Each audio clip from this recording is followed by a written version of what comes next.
Body issues today. We're going to be dealing with that with fascial maneuvers and CO2 Tuesday breathwork. Come on in. We're going to be starting in a minute, but let's find out where you're all from. If you could do me a favor and give me a bunch of likes down there, and also put in the comments where you're from. We've got a couple things coming up here. If you haven't done it yet, we are opening up Costa Rica right now. It's just been opened up, so it's first come, first serve. If you wanted to go to Costa Rica to a retreat with us, it's the 17th to the 24th of November, and it's people just like you, people who want to learn more about their body and help others. We have coaches, facilitators. We're going to be there. We also have lifestyle artists and people in the 28-day reset in all aspects, all versions of what we do going to be in one spot.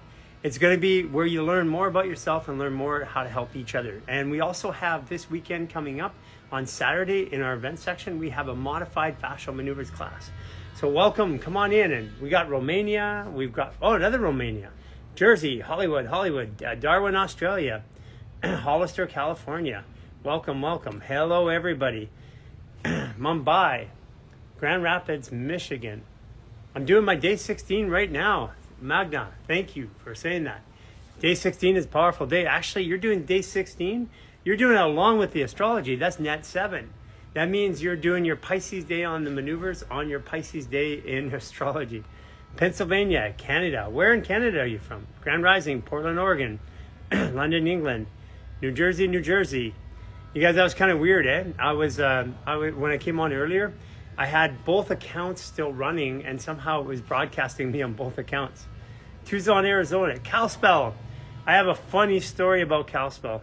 I don't have time to tell it now, but it's one of my funnier stories of my life. Cancun, yes, we've got Cancun here.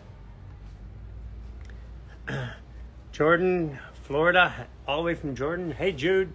Aloha from Hawaii. Barrie, Ontario. If you guys are going to the retreat in Mexico, let me know in the comments. I'm looking forward to seeing people there. I mean, being able to actually physically see people we've been talking to for sometime years. Joint pain from grief work. Any ideas to alleviate? Danny, I don't know exactly what's going on, but generally if you go do the lower reset and the fascial organ reset, you should be able to get rid of that. And if that doesn't get rid of it within a couple tries, then it's probably dehydration. Los Cabos. How are you guys doing over there in Los Cabos? Is it okay now? Yeah, I hear it got a little bit messy over there. Florida, Ponce. Argentina. Welcome in Argentina. The person who taught me energetics is in Cordova. Vermont, Southern California. Yeah, Temple of Life going good. 28 Palms, California. Whoa, we saw you, I guess, recently. That was 29 Palms. Oh, 29. We were next door. We were next door to you. And we have 29 Palms. Oh, no, 29's LO. I said, yeah, okay. Gary, can we do the pretzel squat, please? I'm still struggling to figure out how to do it right. Okay, let's do it right. I'm going to do the pretzel squat with you guys right now, okay? So, for the pretzel squat, my gosh. We got Sky in here going crazy. For the pretzel squat, okay, so I'm gonna take my left foot and I'm gonna tee it out to my right foot. I'm gonna stand out about 3 feet. Okay, in warrior, people go like this and bend the knee. You don't want that because we want a torsion inside the hip. So we're gonna tighten our whole spinal pelvic block, pull up our sex organs, and we're gonna, with our knee lock, we're gonna turn our body to the left. Reach out with our right hand as far as we can so it creates a twisting effect. Take your left hand, put it on your butt cheek, fall over into the center. So you're twisting and reaching as far as you can. Turn your head backwards. Take your right hand, put it on your left shoulder. Take your left hand, put it palm upwards, up here on the back. Squat with both legs. When you get down here, breathe 6 times.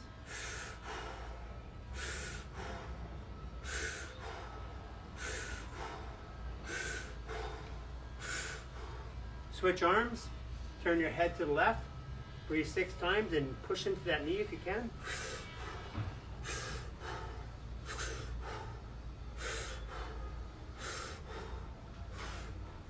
And come on up. Whew, I'm dizzy from that one. So I'm gonna have to do the, I'm gonna have to do the other one. Any stretches for the spine? Absolutely, Marcos. You just go and do the lower reset or the upper reset. It has all the spine stretches. The anti-gravity is the best one. Gary, in the pretzel squat, like where are you feeling the pull and the release? Okay, I'll do it one more time. And I'll put it in there. I put my right foot, tee it out to my left foot. I'm gonna step out about 3 feet. I'm gonna lock the knee instead of bending it. I'm gonna tighten up my pelvic floor. I'm gonna turn my whole trunk of my body to the right. I'm gonna reach out with my left hand as far as I can and put my right hand back, twisting. So I'm reaching and twisting. And then I take my right hand, put on my glute, and as I reach and I twist, turning my head backwards, I'm gonna fall into the center of the circle. Now you're gonna feel a tension on the right hamstring area. That's exactly what you want. Take your left hand, put it on your right shoulder. Right hand, put it backwards, a palm up, and squat with both legs. Now you're gonna feel it in both legs, but a lot in the right leg here. Breathing 6 times. You can move into that right leg more. Get the bum low so you can feel it in the hamstrings areas. Switch your arms, turn your head to the right, and breathe again. A lot of feeling in the back of the hamstring on the right side, and on the front of the hamstring on the left side.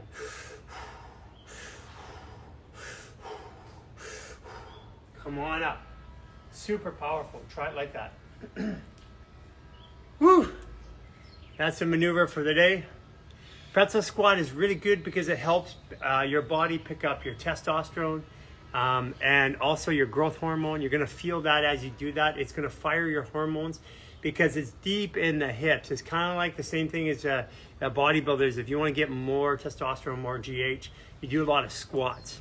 So you're gonna feel it deep in your hips. It's gonna open up your pelvic floor, and then it's gonna open up your breathing and give you a little bit of a rush. How's that for you guys?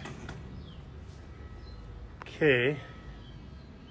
Stretches for the spine. Okay, Marco, let's do this.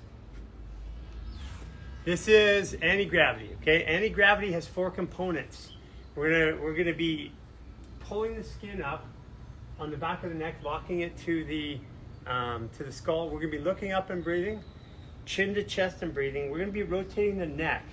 And we want to try to rotate the neck, not the whole body. You can, but that's just as when we rotate the neck. We're going to do a skier squat, rotate the whole upper body, and then a full squat with our elbow between our knees. And if you can't full squat, that's okay. Just bend the knees slightly. So hands here behind you. Pin the fascia. Pin it up to the skull. Pull in your belly button. Pull in your sex organs, your spinal pelvic block. Look to the ceiling. Breathe in. 2, 3. Breathe in through your nose 3 times. 2, 3. Chin to chest. Slowly, now pull in the spine again. Pull in your belly button, squeeze your sex organs and feel the stretch in your neck and hands. Breathe in. Look up to the right and exhale down. Breathe in, look up to the left, exhale down, breathe in, to the right, exhale down, breathe in, to the left, exhale down, breathe in, to the right, exhale down, breathe in, to the left, exhale down. Soften your knees, put your bum out backwards, squatting, breathe in, look up to the right, exhale down, breathe in, to the left, down, breathe in, to the right, down, and feel the lower back turning. Breathe in, right around the sacrum area. One more time. One more time. Okay, now it's full squat. In that full squat, try to get your elbows as close as you can to the floor or back into your crotch. And pull in your spine and breathe in.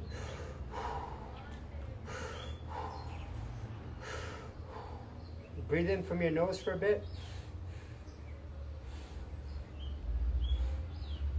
And come on up, bum first. Let your elbows hang for a second there. Feel the stretch on the hamstrings. Tighten up your spine. And 1 vertebrae at a time. Come on all the way up. Hang out there, look at the sky. And you might feel a little bit dizzy. That's completely normal. Walk around for a little bit. And how does that feel? Put in the comments here. Released as I can't get into position for much due to my past health issues. You can do all these seated, they're seated fascial maneuvers you can do on our website. Super easy to do. You can do these laying down in the bed.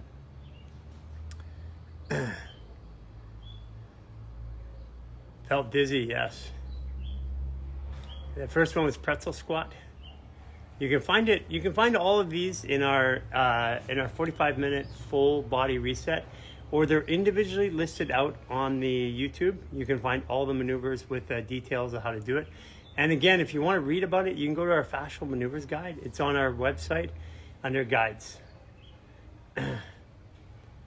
Video is reversed, so everything looks backwards. Hope that helps.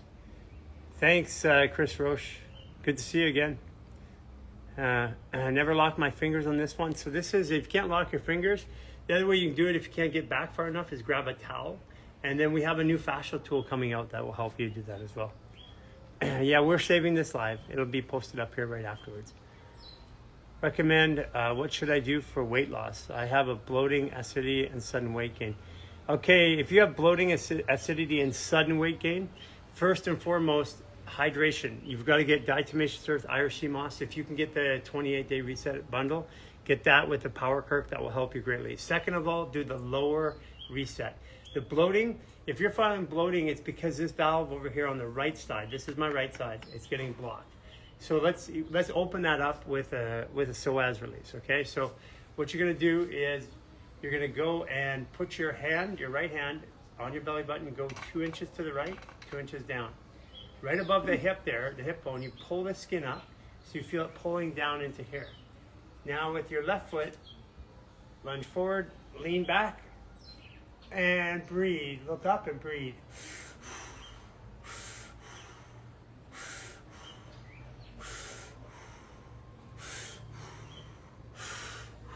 Okay, that's for the bloating and distension. Do that, you should feel an immediate relief, probably a little blood rush to the head. And this is part of the lower reset. This is for the person who was talking about bloating and weight gain. If you want to lose weight, take and do these maneuvers like the stress reset. Do it 2 to 3 times a day. But this one here, this one here, you do this every time you do it, which is the psoas release, because this opens up those intestines, which the problem is. So I'm pulling up on the other side, above the hip, lunging forward with my right foot, leaning back, looking up, and breathe in.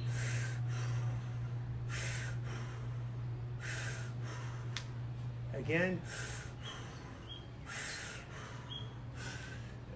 Okay, now move around and feel that. Yeah, that feels super good.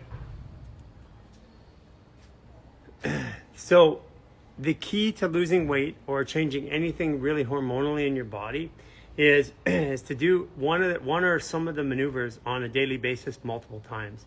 Like if you were to just do the, for example, the one we just did, which is anti-gravity, if you're to do that 3 times a day, it would technically have more power overall if you did that 3 times a day and just did the stress reset or the lower reset in the morning. That would be more powerful, because what happens is as your stress spikes, which is when your stress spikes, you don't digest and process properly, your body stores fat, your stress spikes, it also causes you to be agitated, your body's not functioning as well. So then you take it down, you do it again halfway, another couple hours, take it down. And if you keep bringing your stress down, you'll not only lose weight, your body will start to heal and you'll come out of trauma. So I have no cartilage left in my left knee, so it cracks and creaks every time, hard to bend throughout the day. Okay, so what I want you to do is do the lower reset and the barefoot sprinter routine number 2. They're both on our website. Go to our website and they're both up there under resets. And the lower reset and the barefoot sprinter routine number 2, those are super powerful. The combination of those together are going to help you. But if the cracking is there, that means there's dehydration. So Pat Novak, you're going to need to get diatomaceous earth and Irish sea moss. Super important. If you can get the 28-day reset bundle, the Power Kirk releases the tension and the inflammation in the fascia globally and all the connective tissue, all within the first hour. So that's one of the most powerful things you can do. And then you can move easier. And when you can move easier, your body can get fluid and stuff into the move. Maneuvers for panic attacks. Panic attacks usually is a rib out up here. That's a usual thing. So if you're having a panic attack, the first thing I would try, do you want to get this? Oh, yeah. Just, we got 10 minutes till it rang. So if you're having a panic attack, the very first thing that I would try would be the vagus nerve release. So we're going to do the vagus nerve release, taking the right hand. We're going to put it on the left shoulder. And what we're going to do is we're going to push down, turn, and push it away. So we're pushing the skin towards the outside of the shoulder. Okay? And we're going to take your left hand, and you're going to push your cheek away. So you're creating space and stretch in between these two. As you do this, you're going to squat down, and you're going to turn your body back to the left, look up, and breathe. Really stretching the chin. You breathe 6 times, you come on up, and then you're going to repeat that on the other side, but that will help with a panic attack, usually 9 times out of 10. So I'm going to do that side here if you guys want to follow along. Left hand on the right shoulder. That's good for that, for the social media, by the way. Left hand on the right trapezius, pulling it away. Take your, and again, I'm pushing in, pushing it away.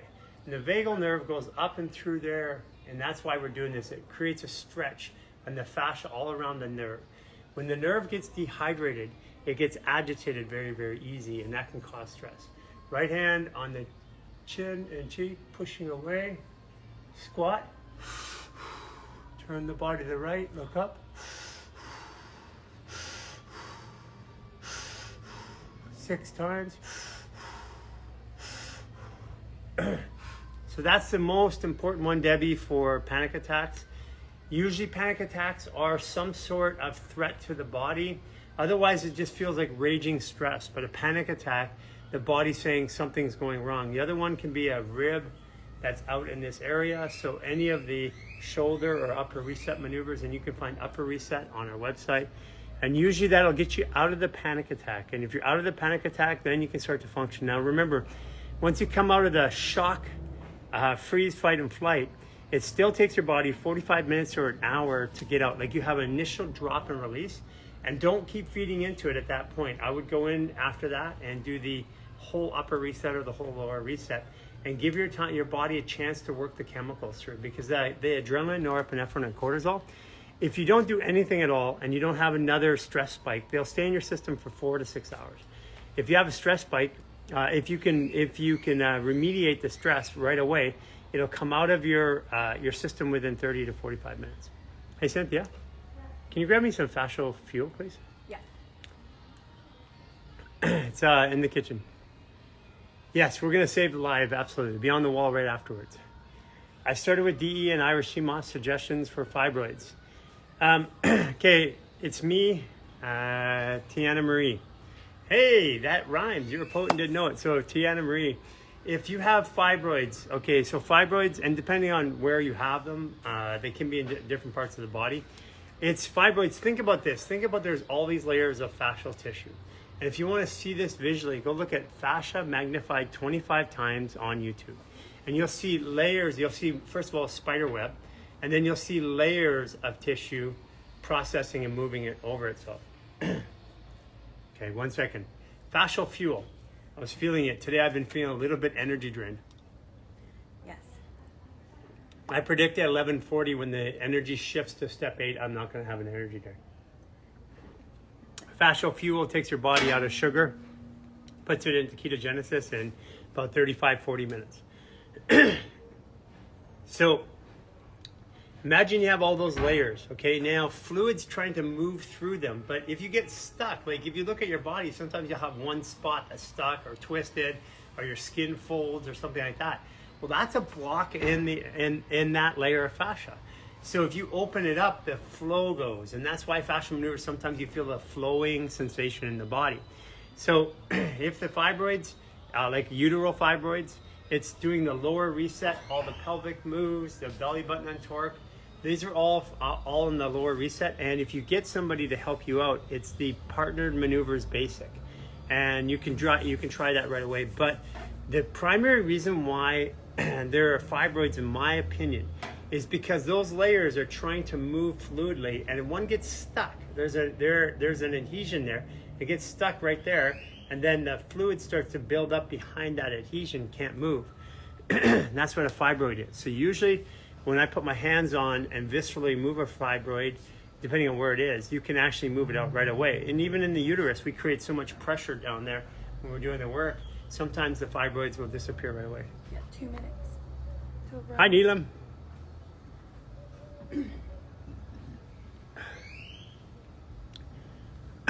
Hi, how can I get other physical therapists to cooperate? You know what? That's a really good one, Infinite Miracle. Thank you for asking the question, and thank you for asking in the first place. The primary way is to just do it and have results. You're going to do it. You're going to have success. Eventually, people will start talking about you, and you're going to have success beyond every other physio. And if you have success, people start coming to you. They start referring to you, and then they start in your community. They start talking, and you know. The majority of physios today are looking at some portion of what we're doing. I mean, we can look at about 500,000 allopathic physios, doctors, stuff like that are reviewing our content in some format. So they're interested. Just give them a moment, give them a time. They'll be there. Okay. Looking for Ryan. He's not there yet. All right. It's still a couple minutes. 16-hour flight yesterday. I did all the maneuvers seated, and it was awesome. Magna, thank you. That's awesome. There you go. There's your 28-day reset maneuver day. You're stuck on a plane. I do maneuvers on a plane all the time. I also sit in my seat. I do a squat in my seat, so I'm always sitting in my seat squatting. People, they come by. Do you want some food? No. You sure you don't want food? No. Do you want a snack? No. Do you want water? Absolutely not. And it's like, no, I'm not going to drink water with fluoride in it. No, I'm not going to eat food with poison in it. So sometimes I'll bring my own, but usually I fast. I find fasting during the flight. And what makes it really powerful is I take fascial fuel. So my body's burning fat while I'm in the flight. And in addition to that, I'm doing fascial maneuvers.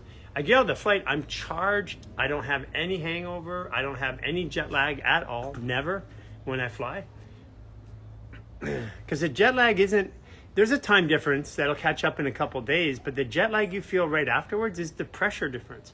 When you get on a plane, that plane, that pressure rises to, between 3,800, but usually 5,000 to 6,500 feet. It does that within minutes. They have the new, I think it's the Dreamliner, that only pressurizes to 3,500 feet, and they tell you that because of that, you have less jet lag. So they know this stuff. It's not like they don't know. They understand it. I was stuck in fight or flight for 2 years. I did maneuvers for 4 days. Now I'm seeing amazing improvement. Woo! It's evolved. Thank you. Ryan's there. Okay, let's go for CO Tuesday. I don't see him. Oh, there he is. All right. Looking forward to this. This is a day I could use it. Neck pain, what can you do? Right now, go to the upper reset and come back in 45 minutes. What's up? Time we're done breath work. Hey, Ryan. How you doing? Doing fantastic. Great. How are you doing? I'm awesome. I'm trying to get this I've been tired. I've been tired today, and it's like not that food takes away my energy, but I even went and got some food and thought maybe my body just needs some medication. I don't know what it is, but trying to get energy. Have you been feeling that, or just I'm super tired today. Actually, yeah. I'm yesterday a little bit too. Actually, yeah. Well, yesterday it would have been from 11 o'clock or 10:30 all the way through to this morning at 11:30. Yeah. Because we are in Pisces. And Pisces, spacey, floaty. I don't want to do anything. I want to lay on the couch. And pretty much that's what I did after my day. I mean, I had a busy day, but after my 5 o'clock, my last appointment, I just laid out. I didn't do anything. So how do we use breath work to change our state today? Yeah, it's perfect. Today was you were talking about charging a little bit, and that's kind of what this breath is. And I do this one. This one's like with just like general fascial work, but I like to work from like the top, from the crown all the way down to the feet, pretty much. Sit or stand? seated is going to be good for this. Even a chair would be good, yeah. Because I'll kind of explain a little bit and we can kind of go into it. We'll be breathing, but we'll be just kind of going through. I like to start with like the hair and like the scalp and like pulling and kind of doing this work all the way down to the cheeks, and I'll kind of coach through it as we go. But all you're doing is basically just is manipulating fascia. Yeah. And we're kind of just Yeah. pulling a lot of all like general stuff, nothing specific. We won't really go over any like specific maneuvers or anything like that. We're going to do all that stuff, working ourselves all the way down to our feet. And while we're doing it, we're going to be using the breath, and we'll stop a few times and we'll do some holds and that kind of stuff. Okay, cool. But when we do the holds today, I want, we're actually going to do an exhale retention, so a suspension. And I want everybody that's doing this, you'll be seated, but we're going to go a little bit longer for some people. It's totally subjective. But if it feels really intense, I just want you to do these little puffs. So you'll have your exhale, and then say your air hunger gets really high, you're just going to go like this and keep holding with us. Okay. So as many times you need to do that, that's fine.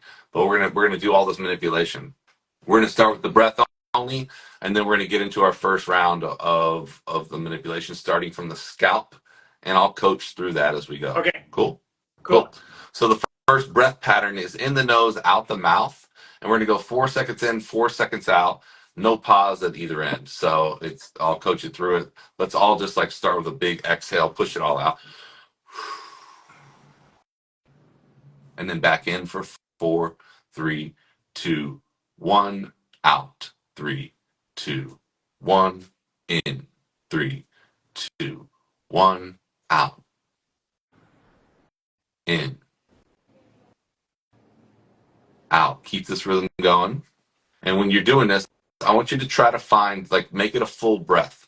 Peak volume on both ends. So you're trying to get, in a 4 seconds, you're trying to get that whole breath in the nose, out the mouth. We're just kind of prepping here. Now I'd encourage you to close your eyes and just kind of address some areas in the body that you want to bring attention to. Because this practice is really cool in terms of either invigorating or actually some trauma release, but on a really soft approach. So it's kind of like a holotropic style, but really soft. And instead of gripping on to the emotion, we're using our hands and our body to release. All right, now let's go 3 more breaths. Out, in, big. 2 more breaths, fully out. Bigger breath in. Breath out. All the way out. Push it all the way to the bottom and hold right here. Stay with it. This is our first hold. Now I want you to start on the scalp while you're holding. And you're going to kind of pull there and kind of get into the scalp like you're washing your hair. And you can do anything you see Garry doing too. I like pulling, and then you can rotate a little bit on it if you want. And again, if you feel that urge to breathe, take those little sips and stay with us. Now, big breath all the way in. Hold again. And now as we exhale, we're going to go right back into the movement, but we're going to keep that same breath pattern going. You're still holding right now. And when you exhale, we're going to go right back into the same 4-4. Okay? And let's go out. 4, 3, 2, 1. In. 3, 2, 1. Out. 3, 2, 1. In. 3, 2, 1. Out. Keep that going. And now, as you breathe, I want you to start working through the ears, through the jaw. And you'll find this first part's going to be a little hard to breathe. Pulling through the sinuses as well. Under the eyes. Holding here or breathing still? Still breathing. Yeah, now we're breathing. Full breaths.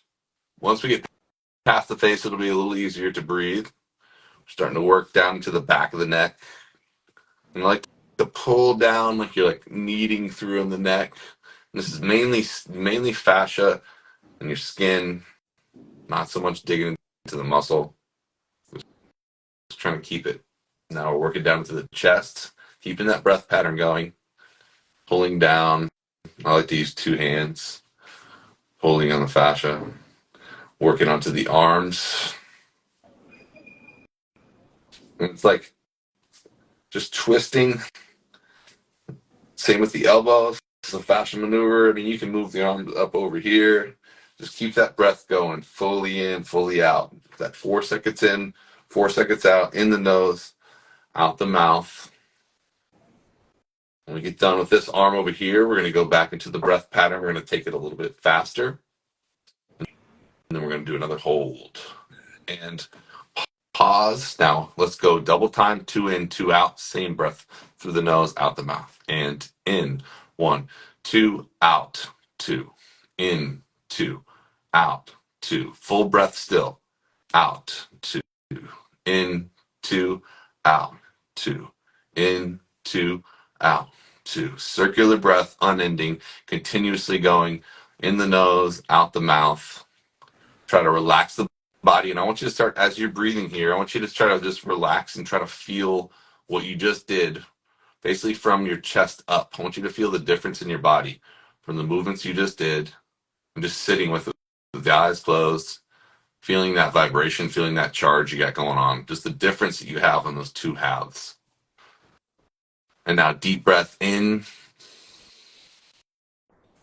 build tension, pull breath in, pull another breath in, build tension in the body, and then release. We're going to hold at the bottom, hold the breath. And now, if you don't know those organ resets, then you can just kind of dig into the underneath the ribs here. You can kind of just pull through here, rotate the body.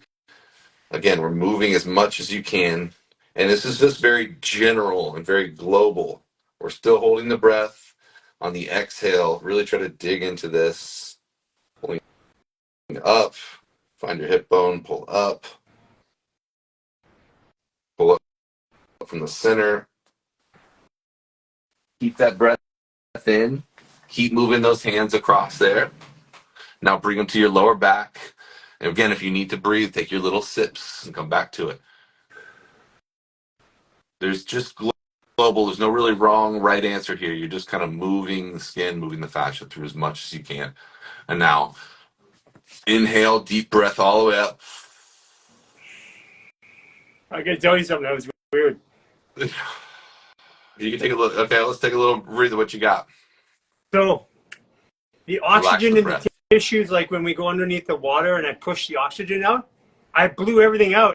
And then all of a sudden I'm full of oxygen in my lungs. And I'm like, what? I blow it out again. I full of oxygen in my lungs. I blow it out again because I'm moving the tissue.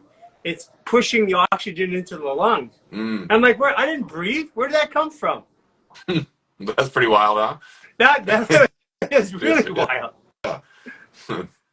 Well, let's keep going. Finish this one off, and then we'll kind of chat about it a little bit in a second. But let's go right back into the 4-4 breath. Okay. So now again, let's breathing 4-4. So let's go deep breath in all the way up, and then out. 4, 3, 2, 1. In 3, 2, 1. Out 3, 2, 1. Keep going right here. All right. Now bring one foot up. Can't really see. But bring one foot up like onto your knee, and now we can kind of dive into the quad and the hamstring here and all the muscle and kind of twist. Again, we're trying to mostly do on the skin, just kind of getting it all through there. And yeah, you can extend as you twist, and kind of counter twist against it. Even like think rotate this way as you rotate this way. I'm just trying to get all that around the knee. There's that wonderful fascial maneuver here. So Gary's doing there. Working that. And then you can go down into the shin, into the calf. And then you can bring that foot back up. And now we're working to the foot, into the plantar fascia down here. Pulling. Because if you know, plantar fascia is myofunctionally connected to our lungs and our diaphragm. So getting all this loosened up, you should notice that breath. And now we are going to go to the other leg, and then we'll do our last hold. So keep that breath going. Again, keeping that breath moving fully here.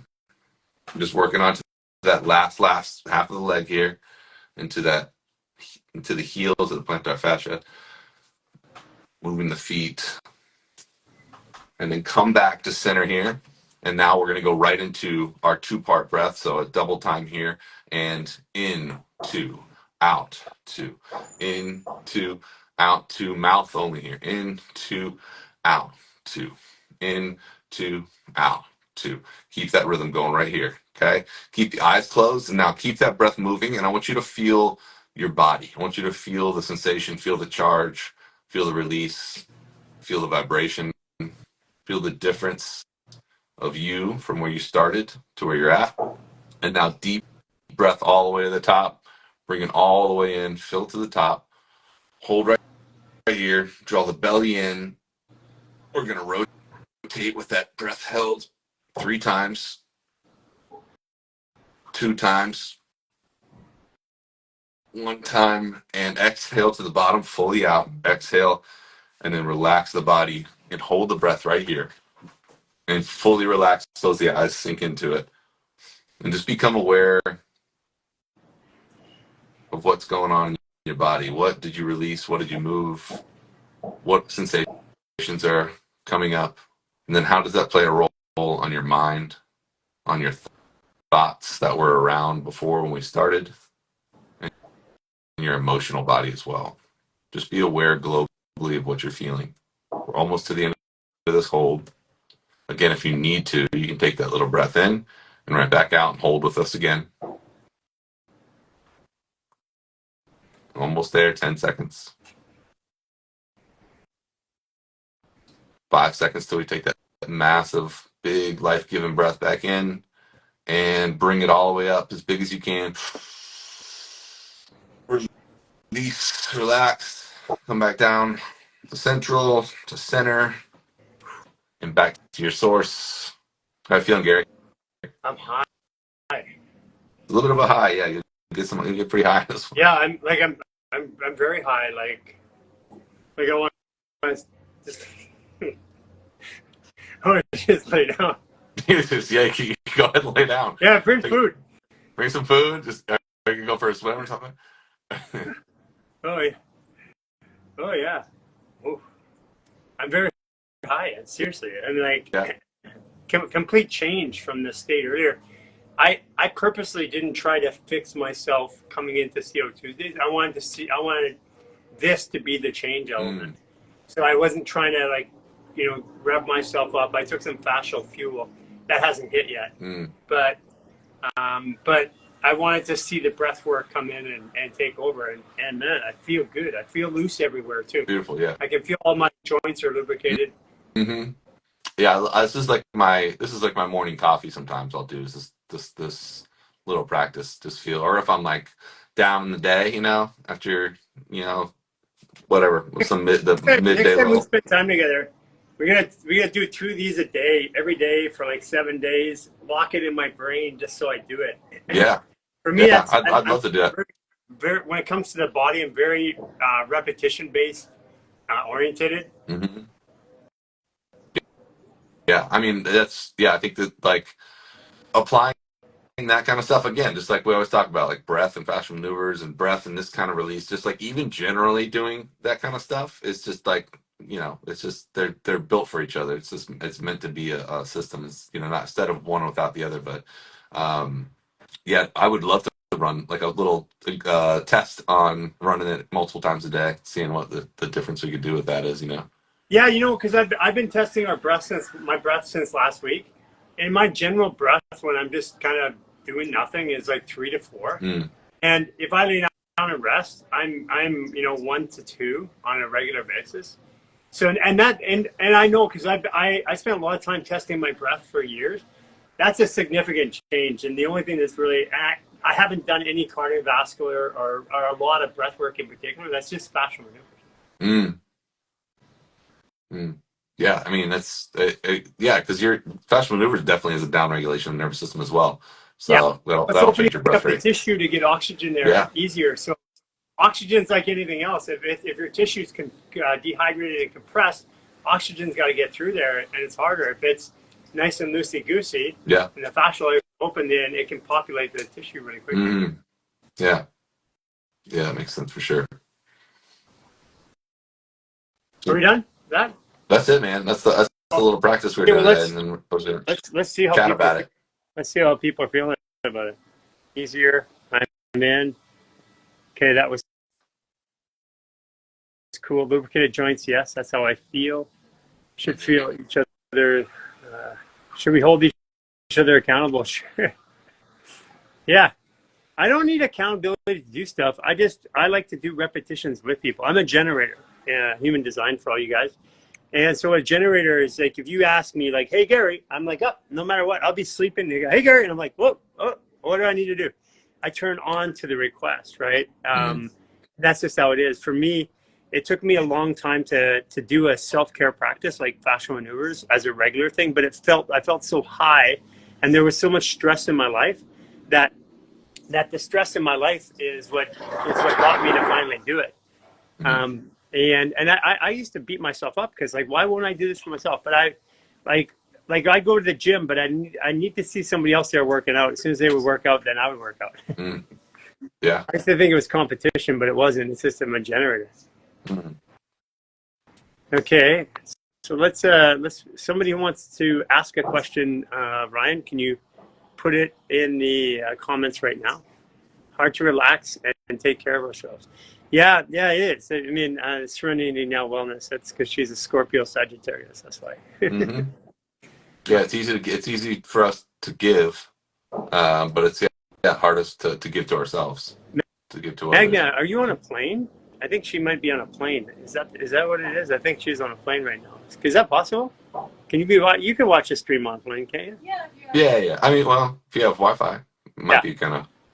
Yeah. All the planes have Wi-Fi now, don't they? Well, except most. Yeah. Could this be good for neuropathy? What would you say? I don't know. I mean, okay, it could be bad for neuropathy, but I'm not sure if that'll be. I have an opinion. So, oxygen neuropathy exists within the layers of fascia. So basically, a nerve goes through fascial layers. If it's dehydrated or contracted, it can cause signaling to the brain. Dehydration is the worst one. So just like you did the breath work here and your joints feel more lubricated, that means your fascia is more lubricated. That means the nerve is more lubricated. There's less friction in the nerve. So yeah, super good for neuropathy. Somebody was asking about, would you recommend people on an aromatase inhibitor and can't take hormone replacement muscle aches back? Yeah. What you do recommend? What we just did with fascial maneuvers. This is the one here. I'll pin it. So what we just did with fascia and adding this routine here to a fascial maneuver routine is exactly what you would do, because they're basically on inhibitors and can't take hormone replacement therapy. So they get muscle aches, lack of sleep, brain fog. So this would really, really help out this breathing style. What do you suggest for vax detoxification? Well, not quite in the breathwork realm right now, but breathwork is a big part of that, by the way, because where does the heavy metals, like the most deleterious part of the vaccines are the heavy metals. I don't even know if I can actually say that, but it's the heavy metals. But the heavy metals, what happens with heavy metals is they lodge within the fascial tissue, and that's where they sit. And they affect the fascia's ability to function. Think about aluminum being inside of water conducting electricity. You're trying to send electricity across, you're pinging with all the aluminum. That's basically what it is. A second here. Let's go to Ruby Jean. Ruby Jean is another Gemini. I think you've talked to her once right before, didn't you? I just see her name, screen name. I'm not sure. Ruby Jean. That was just Ruby. It's just Ruby Jean. It's just my picture. Oh yeah. You know what I mean? Hi, Ryan. How are you doing? Hey, how you doing? Hi. So I actually wanted to join before the breath work, but you know how the universe works. So I'm here for a reason. So I have 4 other older sisters, and their mother finally passed away. She had cancer all through her body. So she passed away yesterday morning at like, I don't know, like 6 or something like that. So I am plagued with a feeling of, as healers, how do you, as healers and in breathwork, we can tie this together, how do you come back to yourself and not feel bad for other people's disease?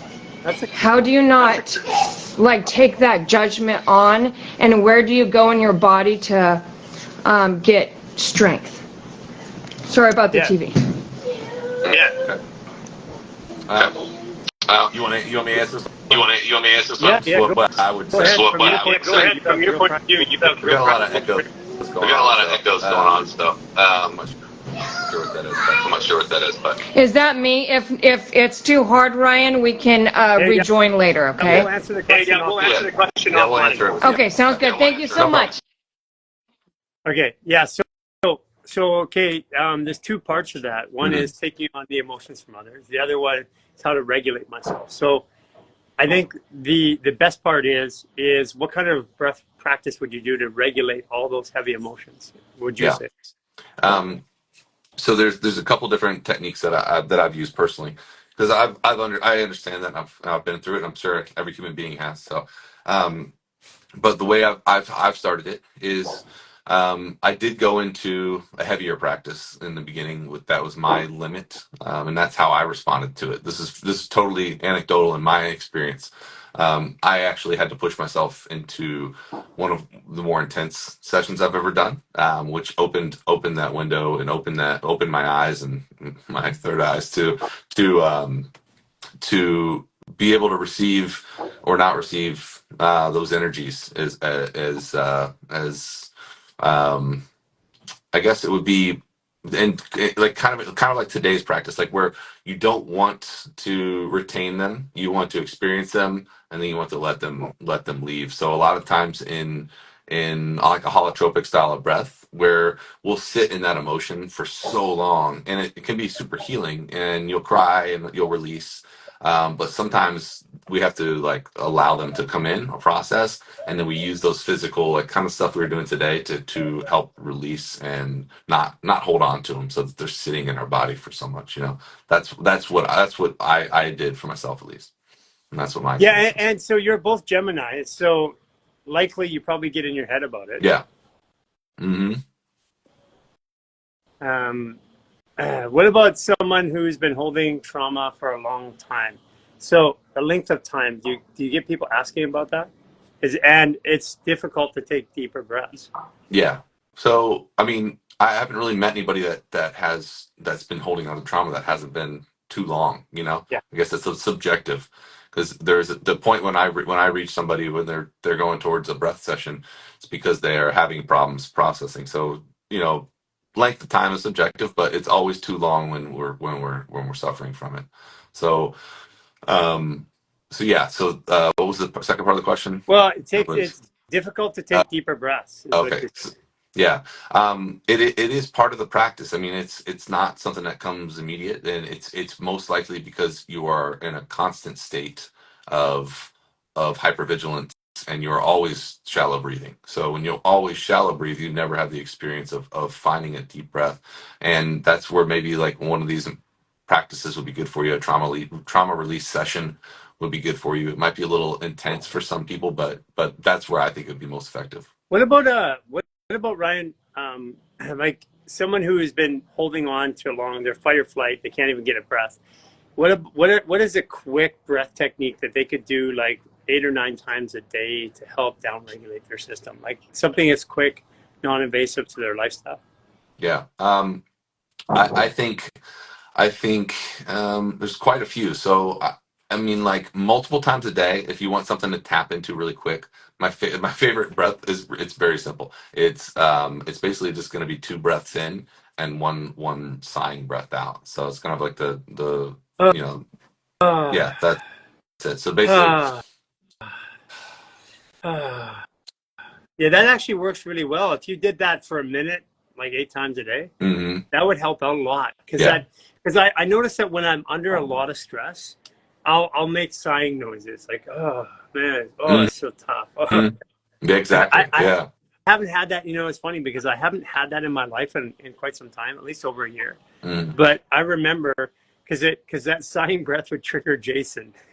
Oh, yes. He's like, Yeah, stop it. and here it Yeah. is. I'm in stress. We're both in stress, and I'm triggering him because I'm sighing, and he says, "I just can't deal with it." Hey, somebody asked about Wim Hof, and do you recommend it? And what would be the difference? Like, can you describe for people? A lot of respect for Wim Hof. He brought a lot of eyes to breath work and made it clinical, took it out of the shadows. Hmm. But I've also worked with a lot of Wim Hof practitioners or devotees over time, and they start to have a lot of physical issues in the body. So what would you recommend around what is Wim Hof breathing, and what are some of the other styles? Yeah, yeah, I think Wim Hof is a style of breathing that could work for a lot of people, and it has worked for a lot of people. I mean, obviously, it's gained popularity because people try it. Um, but I think that it doesn't work for some people too. I think it's pretty general. It's a lot of hyperventilation and breath holds. The premise of it is kind of hyperventilate, hold your breath. So there is like some off gassing CO2, and then there's rebuilding a little bit of it. I think that there needs to be like people need to go through kind of a testing protocol and understand where they're at with their breath, and if they're already hyperventilators and they're already hyper aroused and in those states, they might need to do some other practices that are more down regulating and more like my big focus is a lot for a lot of people is the CO2 work, because I feel like most people need that. So that's a good point. So his is a lot of upregulating because it's like if you have ADHD, you can take speed, Ritalin, to bring your brain up high so that you actually can calm down. But the other way to do it is to take out the stressors and then calm down. If you go high too often, you'll start to create a dependency or an addiction to the high. So you actually create because breathing creates hormone release in the body, same as drugs. Yeah. So you can be addicted to a breathing cycle too. Yeah, I think that's I think is probably the biggest part of that with Wim Hof, because you are feeling that high and you're feeling pretty good for a while. You're getting some of those hormones released, and then wears off. But Yeah. I think I don't like to shit on Wim Hof. I think he's great as a general an approach. He's an approach to. It's like it's like using a shotgun rather than a sniper rifle. You're going to broadly get a little bit of everything, but a sniper rifle, you're gonna go right to the target and get it. And so that's why I say with Wim Hof breathing, that's why I appreciate what he did to bring it into the awareness of the general public. But it is a very broad breathing technique, and like you said, like when people do drugs, some are uppers, some are downers, some like heroin, some like cocaine. And there's a reason why they like heroin or cocaine. It's because their nervous system's asking for it. Wim Hof is cocaine. Yeah. But if you need a calming heroin, down-regulating breath, then that's what you said, a testing protocol. Now, where would someone find a testing protocol? Well, first of all, actually, you can go back and watch, for the last couple of months, you can watch CO Tuesdays. Yeah, we have a couple and different you go ones through on there. our videos that are on our website, on our YouTube, and on our Instagram every Tuesday. And from there, you can actually go through where you taught people how to test their breath, right? Yeah. We did different tests. I do a lot of tests with my one-on-one clients. That's our first session usually. We run through a bunch of different tests, everything from testing the breath to testing capacity to testing movement, and that kind of stuff. So all those things will kind of give you some more of an answer where that's how I program it. Because it's just like anything. It's just like going to the gym. Like if you came in and you hired a trainer and they're just like, yeah, you're doing bodybuilding. You're like, I want to be more flexible. And it's like, yeah, well, you're doing bodybuilding. So it's kind of the same thing if you're just doing Wim Hof with everybody broadly. It's just not. It's one style of breathing. Yeah. But you need different styles for different times. So someone here, and I know it's a good question because what are your thoughts on Buteyko breathing? I mean, which is the foundation of some of the stuff we just did. It is, yeah. I use a lot of Buteyko stuff and kind of spin off on my own as well. But honestly, Buteyko is great, and it's the same exact answer I would give for Wim Hof. If it's the style you need. I use a lot of free diving techniques as well, which I think have come a long way, and they pull a lot from yoga and stuff too, but kind of use modern science to kind of understand it a little bit better. Every breath, whether it's a nostril, right or left, whether it's in through the nose, out through the mouth, blowing out, holding, breathing in, holding, staging, air packing, they all create a different effect. Mm-hmm. And it's a formula, and not one of them, and no person is exactly the same, and no person is exactly the same all the time. So it's basically learning what are the inputs. Like if you're gonna, it's like making a sandwich. It's like you got your mayo, you got your mustard, you've got your vegetables, you've got your protein, whatever that is, you've got Mm-hmm. your types of bread, and you just figure out which one suits you or none of them, and maybe it's something completely different. Maybe it's laying in the ground in a fetal trauma release. Yeah. That's the thing is some people that have they're like hypersensitive to that style of breath, and they have some traumas and stuff. Maybe it can re-traumatize, or that kind of stuff can come back up even from Wim Hof sometimes. So it's generally good, generally safe, but sometimes not good for everybody. I was going to answer this real question about, it's not off topic, but zeolite, great, but diatomaceous earth, Irish sea moss, and like a burdock root is everything you need. Zeolite is very specific. And it has a lot of good stuff, but it's not complete. I feel like it went up to my head and it's stuck. Okay, so there's a good one. Have you ever had that one? I feel like it went to my head. We always get it in certain areas when we do this kind of stuff. So the best way we can kind of define this is sometimes the breath, the CO2 and how we're breathing will go to areas that maybe need or have maybe there was physical actual like acute trauma. Maybe there are other tensions that are going on there. I'm not sure if that's let's do a something couple going on. fascial maneuvers to release the head. Mm-hmm. Here, take your right palm, put it on your right temple backwards. Left palm on your left temple forwards. Squeeze, and then turn to the center, so twisting, and then move the head around and breathe.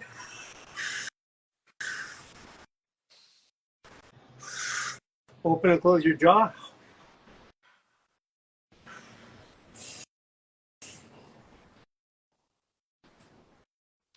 Okay, good.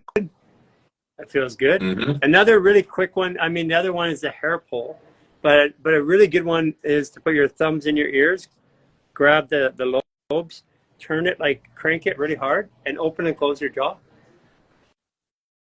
Look up and open and close.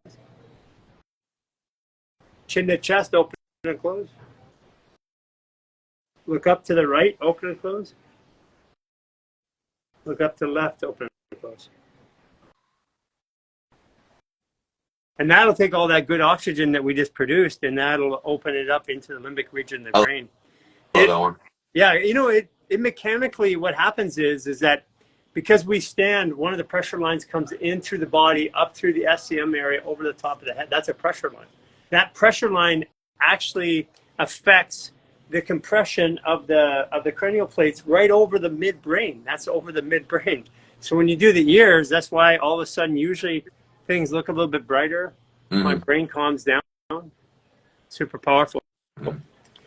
So this is where a fascial maneuver comes in really good, because she was saying it felt stuck, and if it felt stuck, likely it is stuck. And then the other part of that is getting mineralization. Right now, especially, and we're seeing this in unbelievable numbers right now. People are having swelling in different areas of the body, the hands, the forearms, the elbows, the foot, the knees, the ankles. And there's a lot of reasons for it. I mean, I don't want to go into all the things that people have done over the last couple of years that have made this, but the answer to it in every case is to highly mineralize the body. Diatomaceous earth, Irish sea moss.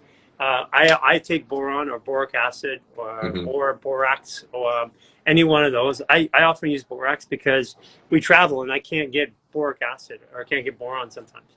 And carrying little bags of white powder across the borders doesn't work very well. What is it? Diatomaceous earth.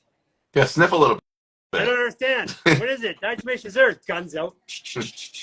What is it? On the ground. I've done it quite a few times. I had to pay some bills first. That's why I haven't got to it. Oh, second here. Okay, let's second here. Let's try one more person. Alexandra Michelle. Let's see what Alexandra Michelle has. Oh, she declined. Let's go one more.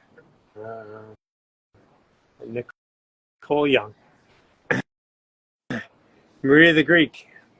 Mark Harrison Media. I do before bed. Yeah, doing something like this before bed is really good too, right? You're gonna sleep really good. I don't feel energy like stimulation energy. I feel energized. Actually, I don't feel tired anymore.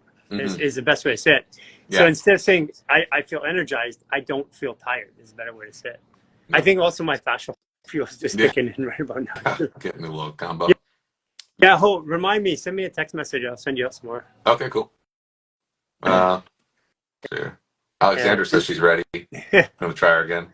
Do we ever try calling? Do singing or chanting? Somebody asking about singing and chanting. Yeah, I mean that a little bit of you do. I mean, you do chanting, don't you? Yeah, I mean we do. Yeah, that always use the voice for, you know, if you want the quickest way to downregulate, humming, singing, any kind of vibration through here to the vocal cords, to the lips. Somebody says after the breathing, I felt the release in my upper stomach. It released emotions that were there for since I was 10 years old. Wow. Oh, powerful. Well, that's pretty cool. Okay. That's good. So we have coming up here, again, you and Lisa, I need you to get the dates down. We've got a four-part workshop. It's a breathing workshop. Yeah. Yes. Yeah. 4-part. Lisa's looking over me like, what? 4-part breathing workshop. And so that's actually going to be coming up here. Look on the event section. And it's a breathing and mindset. So you're not only doing breath work, you're doing mindset. Probably what else will be contained in that? Yeah, so we're going to do, it'll be like a little bit of breath science, a little bit of mindset work where we're kind of using my partner Steve will be doing the mindset part. It's really cool. We apply. He's kind of versed in Indian cosmology, which is really unique and cool. And then we use what you guys do within the mindset part of it, and then we apply it to the transformative breath session at the end. So somebody asked about Kundalini yoga. I don't know what your experience is with that. Yeah, that 100%. Yeah, this. I mean, it's the basic practice of Kundalini yoga is great for down regulating. It's exactly what it is. And Kundalini also has some upregulating motions too. They teach you pretty good. They teach you in and out, breath of fire, breath of calm, stuff like that. And they teach mudras, which are really powerful. I find when I'm doing breath work with you, you probably see me, especially on the floor, I'll be laying around. I have hand mudras. I'm twisting on the ground. Look like a crab all twisted up. I find that really, really powerful. I just thought you were flicking me off the whole time, so I was kind of confused. Okay, Ryan, this is awesome. Thank you so much. Looking forward to the 4-part series. We'll have a date up here. Yeah. Let's have a date by the end of the week. Get with Lisa today, and I'll figure that out. Cool. And then we'll see everybody. We'll see you here for next week, Tuesday. You came at the perfect time. I legitimately feel fantastic. Beautiful. Love it. Love to hear that, man. All right. I'll see you. You came at the perfect time. Then. Thanks, Ryan. Take care. Bye-bye. I'm good. What do you think of grounding pads? Yeah, grounding pads, they work. I think what's going to happen is you're going to learn over time, like people go, you got to earth the ground. Well, I don't need to earth the ground because grounding is the biological hitting the field, actually, not the earth. It's your field, which is connected to the earth. Because you can be in a plane and still ground yourself. So basically, you're actually connecting to your field, and with the place that you have the most connection to your field potentially is your feet if they're not cut off. So for example, well, tell you what, do this. Let's try this. Sit in a chair, put your legs up, okay? Get your body state the way you feel right now. Like, close your eyes and feel, do I feel grounded? Do I feel present? Okay? So what we're going to do now is this is regarding earthing. We're going to ground without earthing. Okay? So wrap your hands around your knees, bring them up close. And now what I want you to do is to imagine, take a deep breath in with your mouth. Exhale.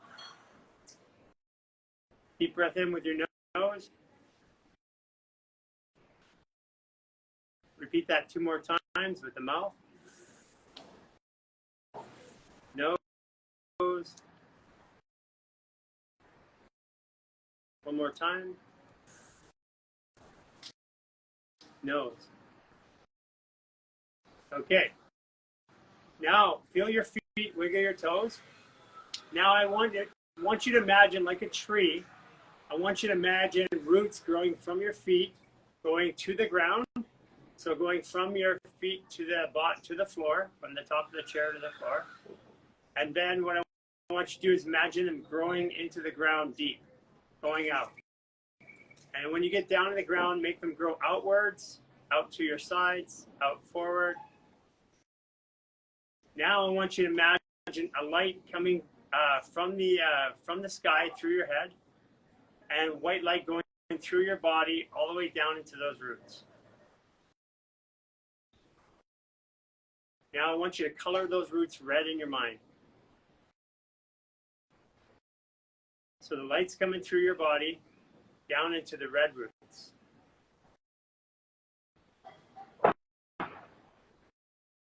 Okay, so put in the comments if you felt like you were grounded or more grounded than before. Try that at home. It's really powerful because we don't always have to have our feet connected to the ground. Because if that was that way, then how do we ground ourselves in a plane? That means we can't ground ourselves in a plane. There's more to it. So basically, grounding is about connecting to your entropic field.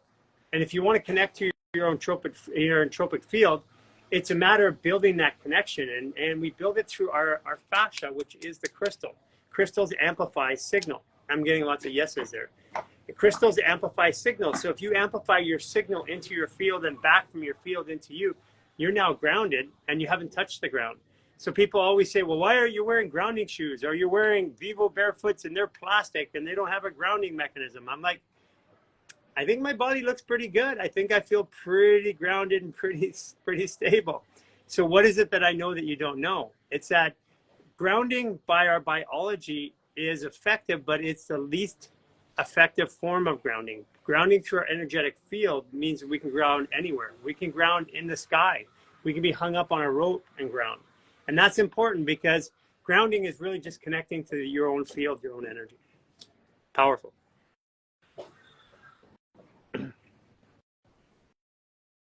Okay, Alexandra, let's try you. I saw you there. I tried to bring you up before. It didn't work. A drink? I'm good. Hello, Alexandra. Hello. 1 second. Hey, it worked. Hi, Alexandra. How are you? Good. Where are you? I'm in Chile. I don't know if you remember, but we've spoken before. Oh, it's the glasses. Is your partner David? Yes, Okay.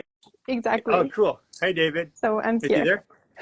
Oh, yeah, it's beauty. Oh, Yeah. he is Yeah, you're the working. Cancer, 28 degree. Hi, David. Where, You guys, yeah. that's David. David's doing videos for you that you'll see starting to pop up right now. Thank you, David. How's it I going? said thank you. I said you're doing videos. Yeah, it's good to put a face to you finally. Do you want to hear? Yeah, I He can't hear I can what hear you're you, sorry. I said it's Hey. good to put a face to the name now. Oh, yeah. Yeah, we haven't met yet. Nice to meet you. Thank you for being willing to help out and cut videos.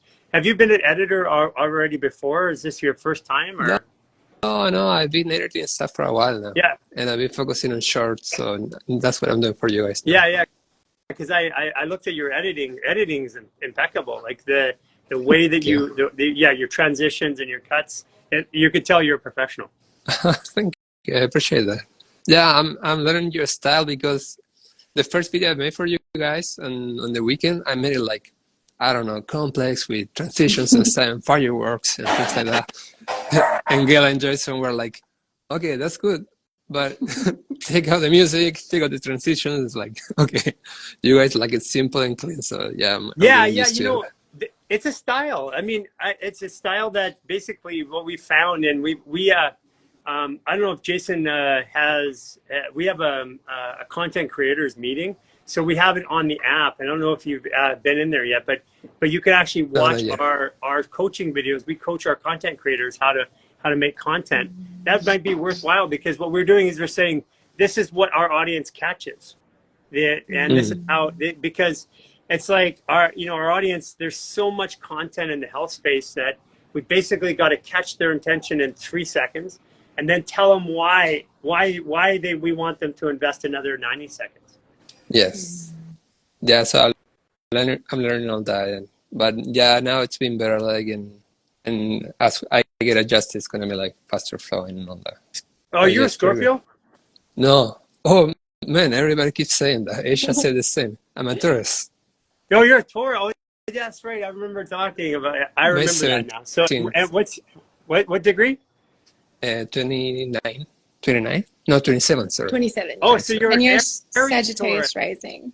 Oh, am I? Sagittarius rising? Yeah. Oh, yeah, Sagittarius moon, I think. So you're a lot like me then. Oh, I'm really? a Sagittarius, Aries rising, but because of my 29 degree, I'm a Virgo Sagittarius. And I have a Capricorn moon. So actually we have a lot of the same ways of dealing with things. Oh, yeah.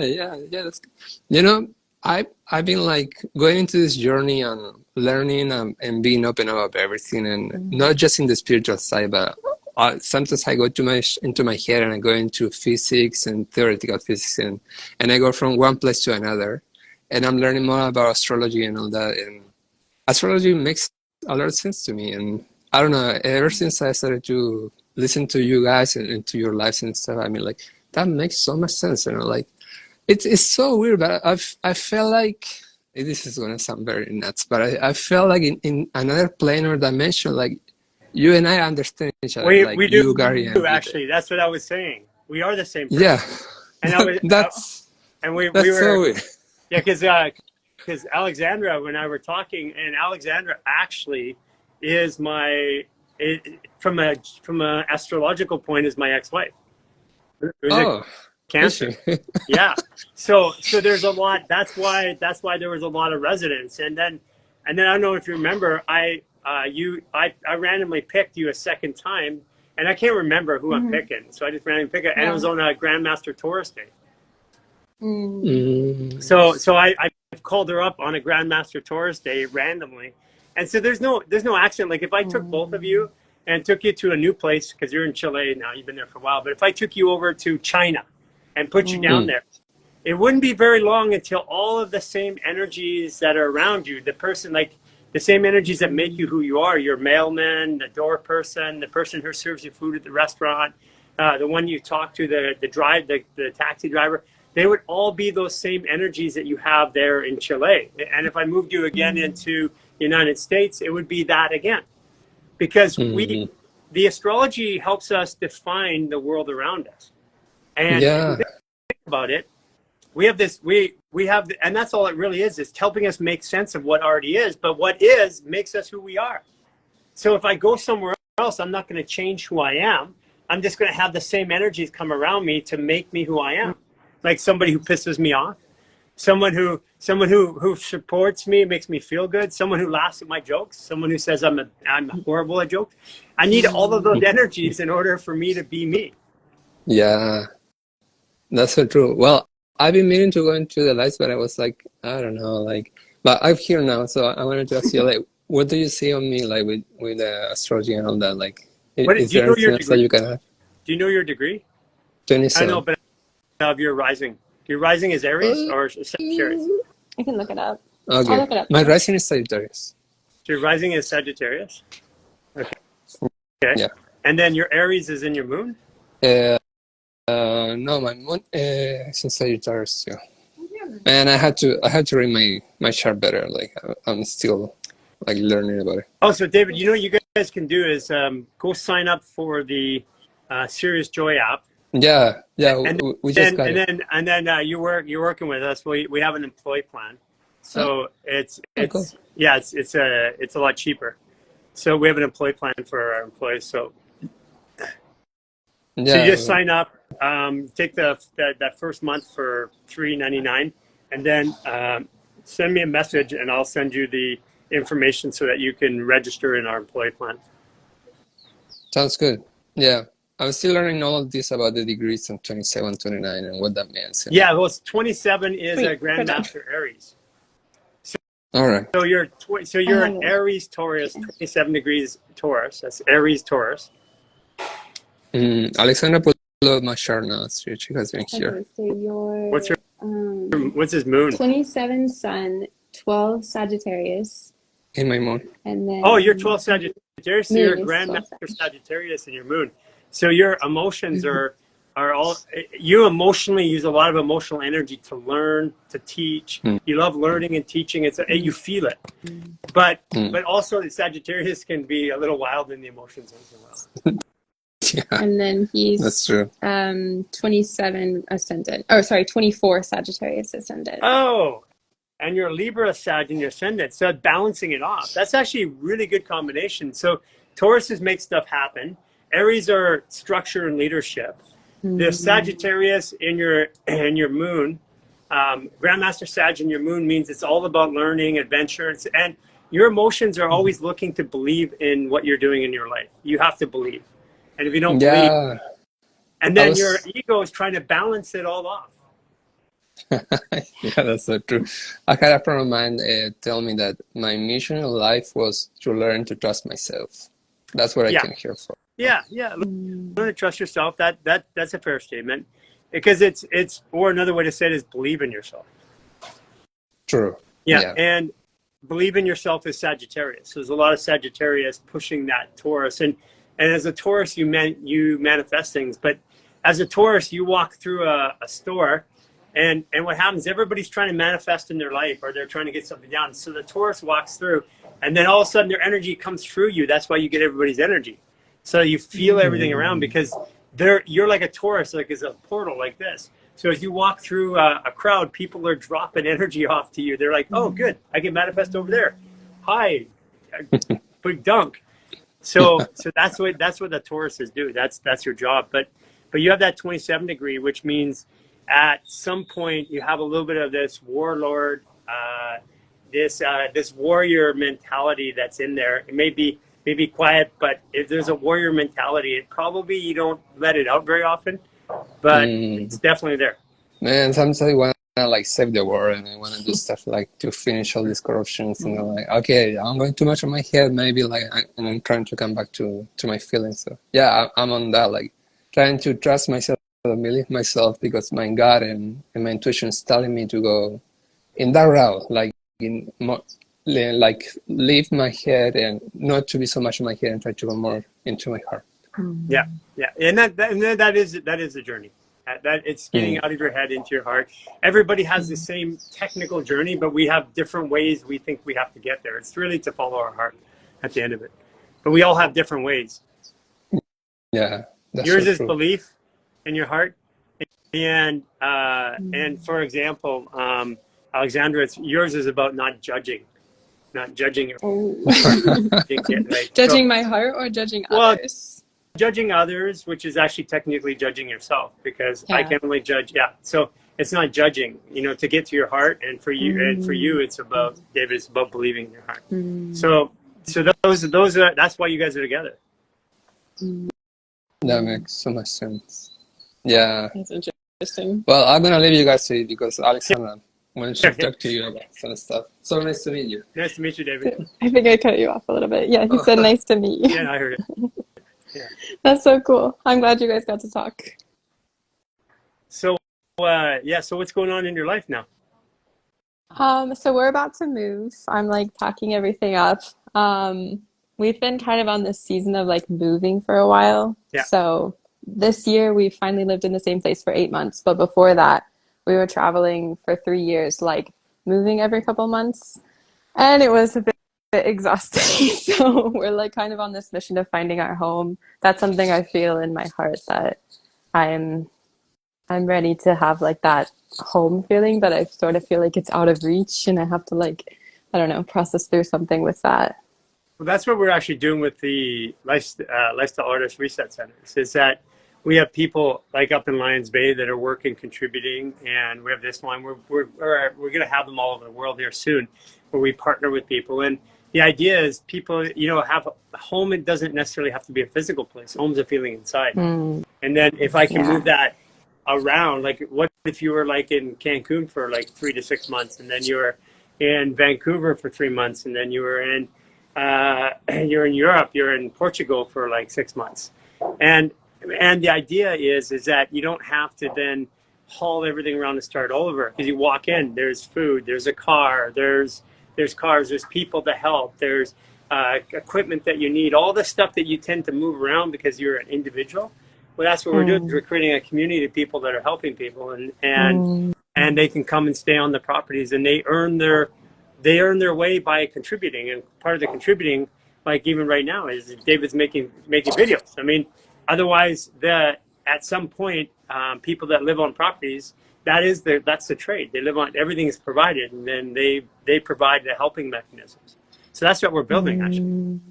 That's so cool. Yeah, I think it's maybe part of my Cancer nature. I want to like make a home, like nest and like make everything so homey and cozy. Even everywhere I go, I'm like always like making things homey, and yeah, I love that. Yeah, I mean, it is. It's just that we're going to the age of Aquarius where we have a new home. Home isn't a physical place. Home is, if I feel at home, I can go to somewhere I've never been before and feel completely at home, like a family that's welcoming and stuff like that. So really, home isn't geographic. Home is a feeling, and that feeling is what you're looking for. And the feeling can't be found outside of you. It can only be found inside. And for me, I've always I if I didn't have a place to go home and just shut down and protect myself, I didn't feel at home. And this is the first time like I can go. I have nothing, literally. You ask me to pack, I can pack in 5 minutes or less. Everything I need, everything I own, I can pack in 5 minutes. And I have lots of stuff that I use when I'm in places, but everything I can own goes in one backpack. And that's been the most freeing feeling in the world for me, because then everywhere is home. Yeah. Yeah, I resonate a lot with what you said about how home is a feeling from within, because I think at the end of the day, the reason that I haven't been able to find that is because I'm searching for something within that I haven't grasped or found within myself yet, in a sense. Yeah, I think as you move into the Lifestyle Artist program, you'll find a lot of people that are going through the same journey. And I don't care who the person is, in the next 9 months, everybody's going to find their own Jesus. There's no one's going to avoid it. It's a consciousness shift. Like I bet you felt way better yesterday than you did last week. Yeah, actually, it's interesting because you were saying today that there's this sort of shift of feeling low energy. Yesterday, I felt so low and like spacey. I felt like I was still integrating like the eclipse. And then today, something switched, and I'm like, oh, I feel really great. You're already in Capricorn. That's why. We're already, like, what happens is that you're feeling Pisces energy. Pisces is floaty. I don't feel attached to anything. Can't do anything. Can't make any decisions. And now you're boom. Capricorn energy started for you 2 hours ago. And Capricorn's my moon. Yeah, and Capricorn's my moon too. Oh yeah. Yeah, and I'm a 14-degree Capricorn moon, so I think about my emotions. I'm a Gemini Capricorn, and so that's why when we were talking earlier, that's why it's easy for us to relate, because we handle our emotions pretty much the same. And if we handle our emotions the same, that means that we're actually, emotions are how we show up in the world. We emote. So handling our emotions the same means that we tend to would deal with situations the same way. And for me, it's like, okay, let's just get through it. Let's move on to the next point. So do you like overanalyze your emotions, or like try to rationalize them before you feel them, or have you processed that? I ignore them until they get to a point, because I have an Aries rising. And then when I get to a point where my ego gets triggered, then I'm like, okay, I'm going to tear down a wall. Okay. And where Actually, you're gonna be more like detailed, looking at every granular texture of your emotions, right? oh yeah. Oh yeah. I'm like overanalyzing things. I have this thing where I feel like I need to think through the emotions or like have a reason to feel them. Like if I can logically process it, then I can feel it. And lately I've been trying to guide myself through, you don't have to rationalize it. It's okay, just feel it. Yeah, Like, and I have this like block. but that's a mechanism of the brain and the body. When the body feels an Mm, emotion, the job of the brain is to explain what that emotion is, narrate it, experience. And if yeah. and if it doesn't have a reference point, then I have to think about it. I have to put context around it. But if I already have had that emotion before, I feel like I had it before.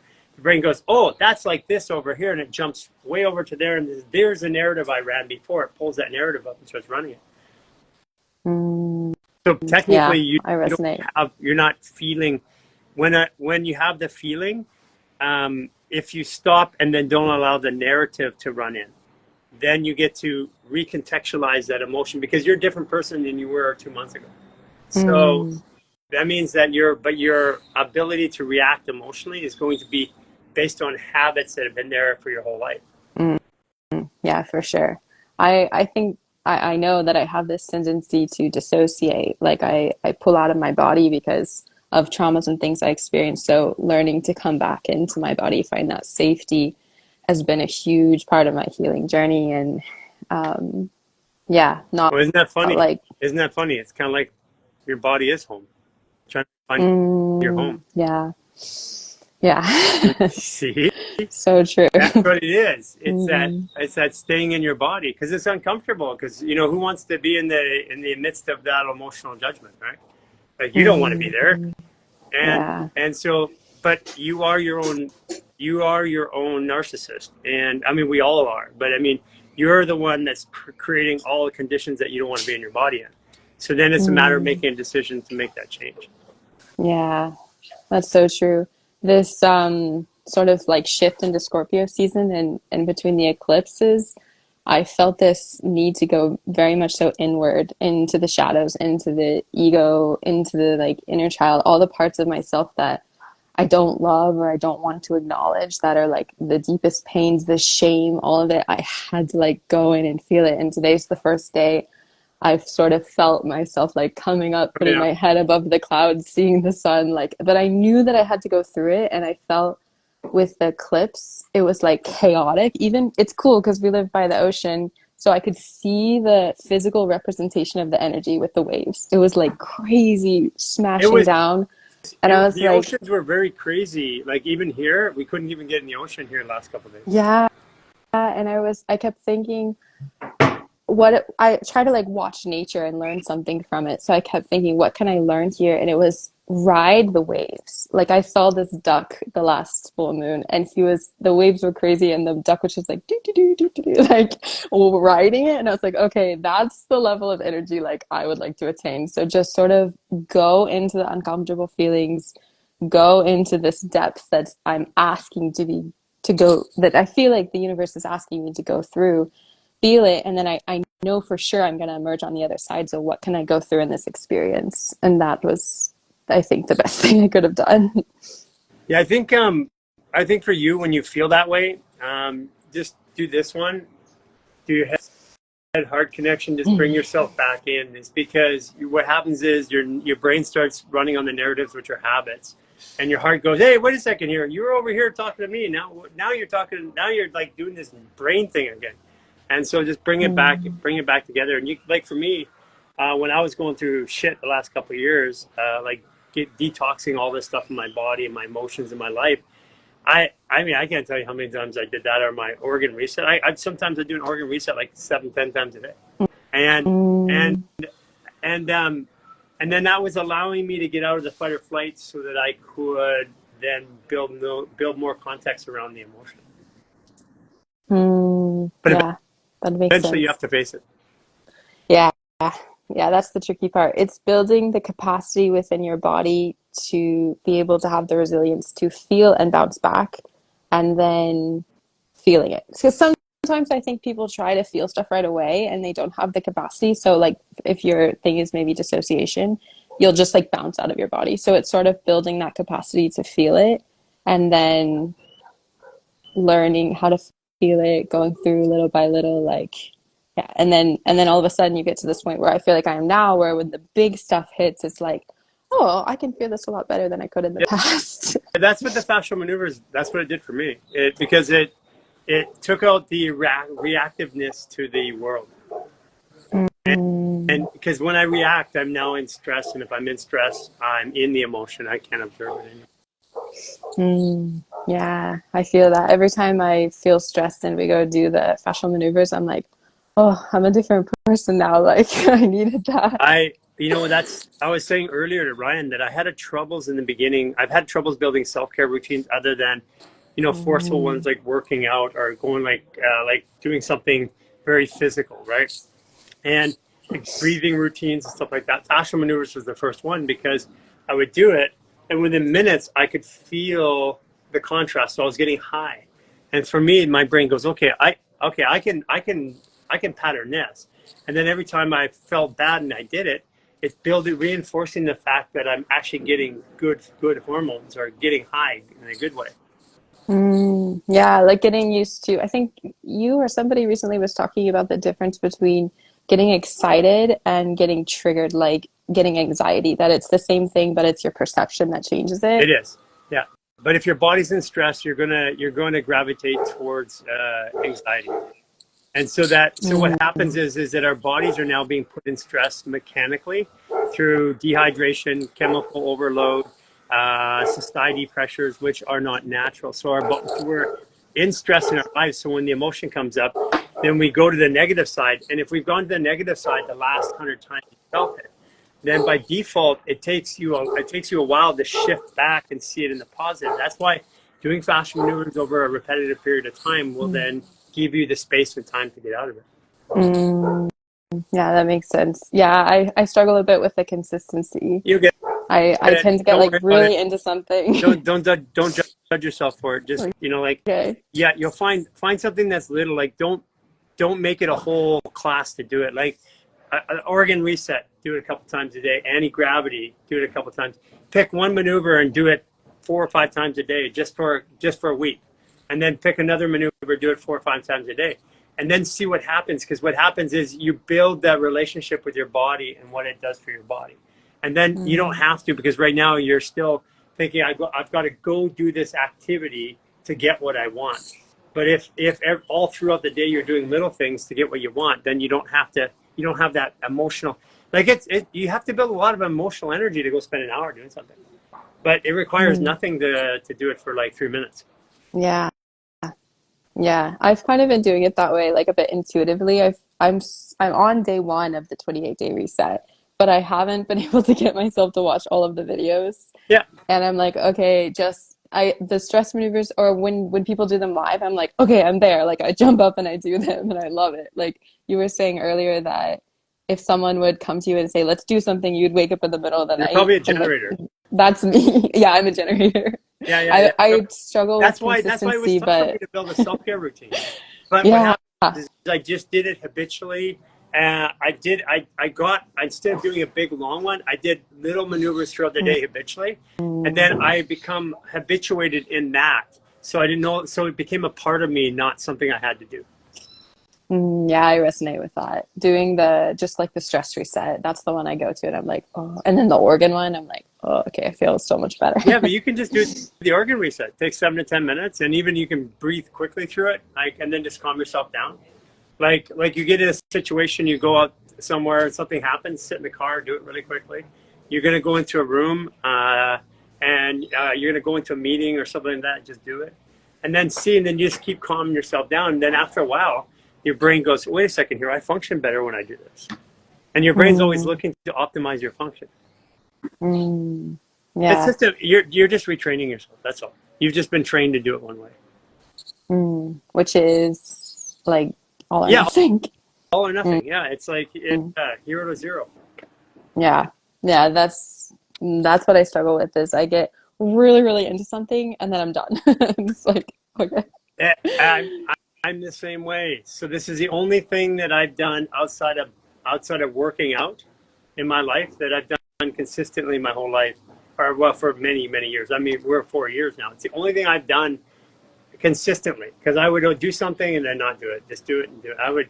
And that's the way it's always been. And it's the only thing, and everything comes in and out, like tools, crystals, ideas, programs, they all come and go. But the one thing that's consistent is I found my refuge in my home. And that's why I'm not looking for home anymore.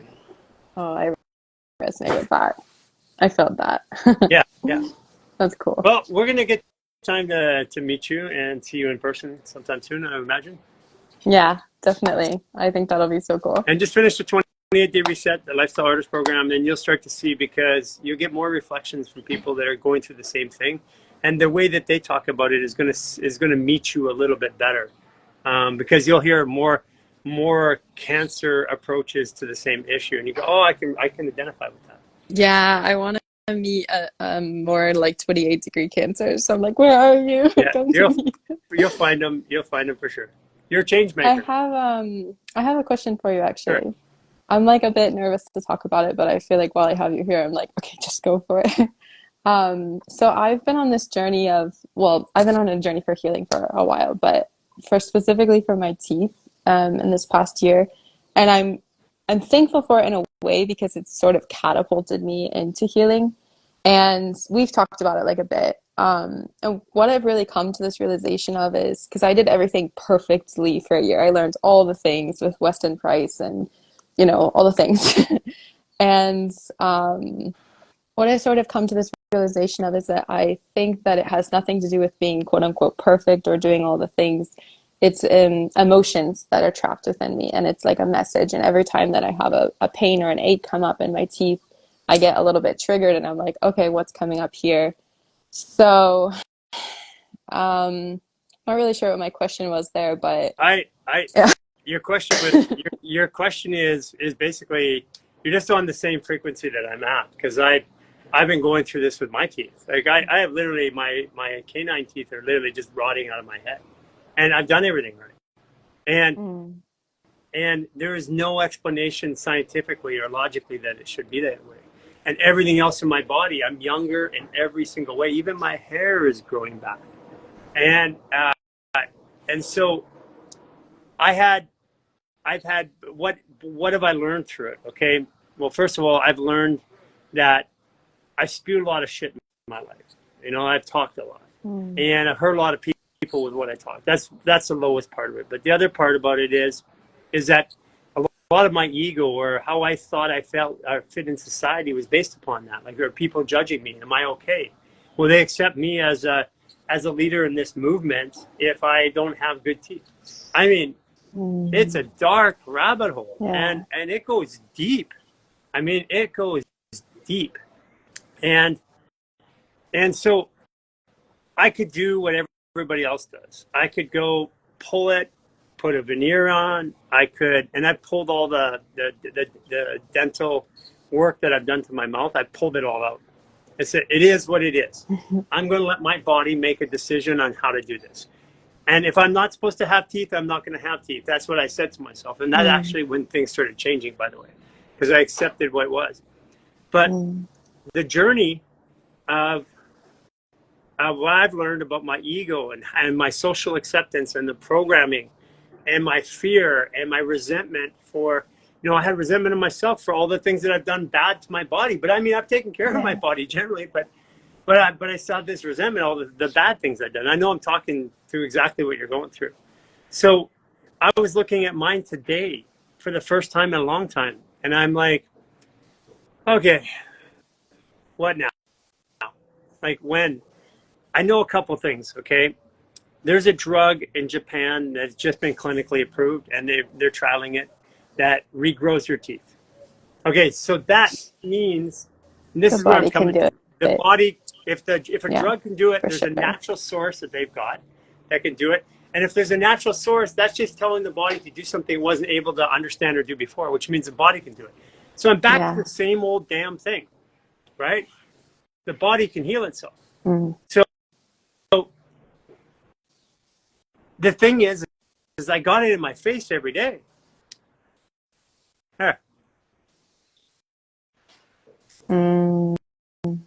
Yeah.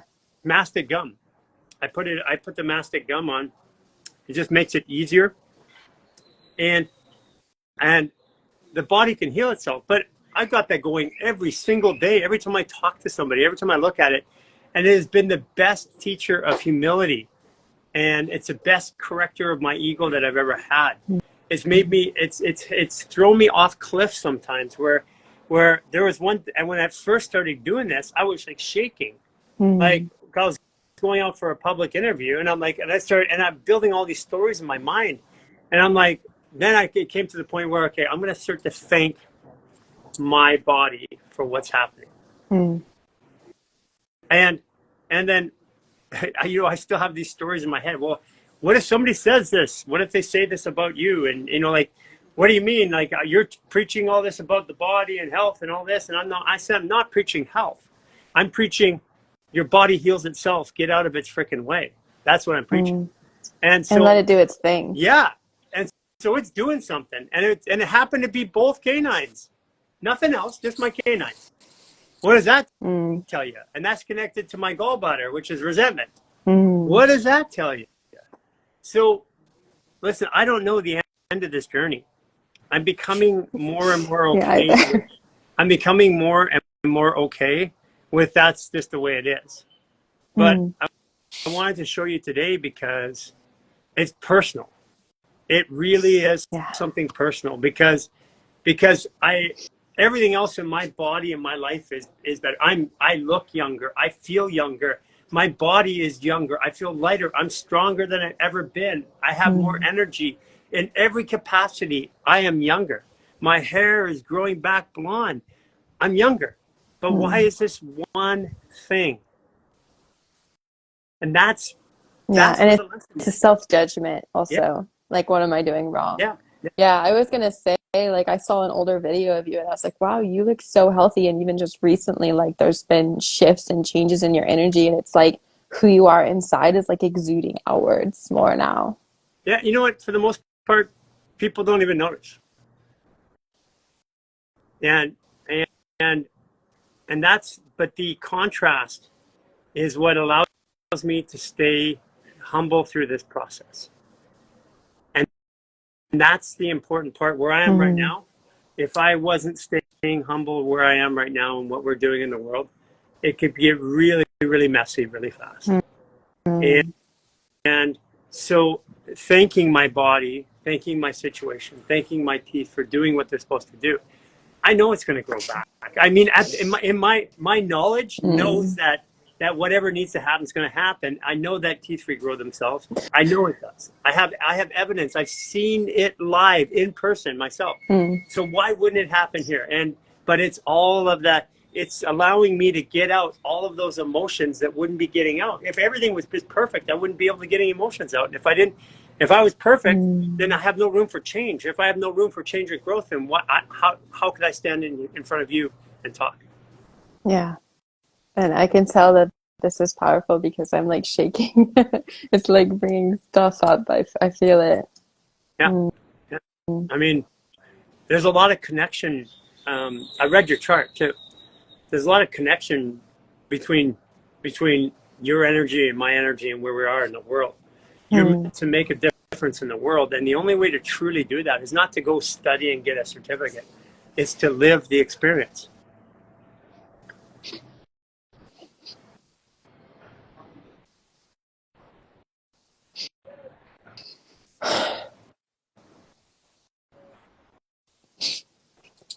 I felt the emotion coming up for a while. Now it's done.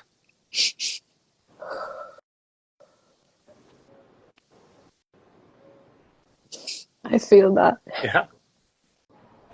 Yeah. The journey that you have to want to help so badly, it's here. You don't have to do anything else anymore. You don't have to. You're designed as a change maker in caring, community caring, and you don't have to do anything else anymore. It's already here.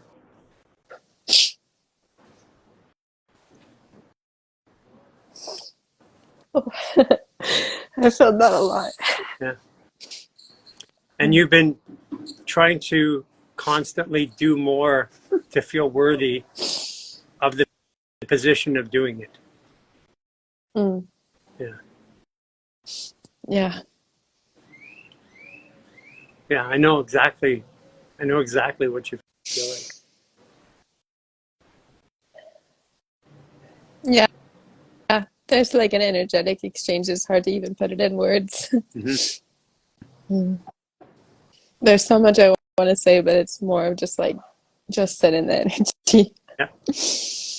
Yeah. Words will pollute it. Mm. Yeah. That's what it Here, feels put like. your right hand on your heart. Okay. That's my left. Okay, I have to put you down for a second. Just like, Well, be careful with me. I'm gentle. okay. I'll do my best. Let's see. Right Just left. hand on your heart, left hand on your head. Breathe in through your mouth.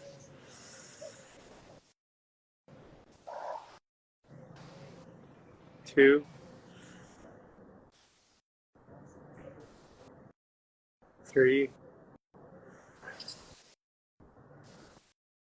Thank you, heart, for holding all of this trauma Thank you, heart, for holding all of this trauma until I was ready to process it. until I was ready to process it. Breathe in through your nose, through your brain. 2,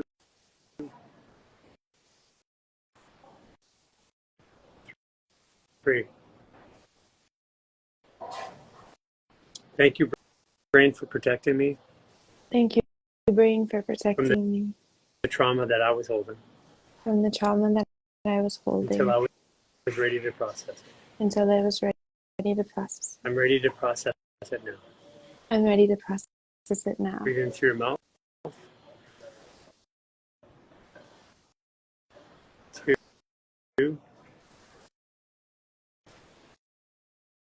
3.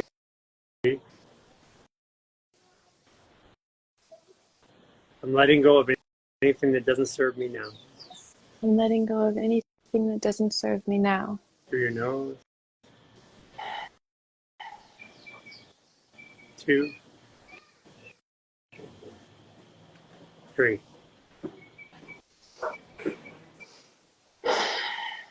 Okay.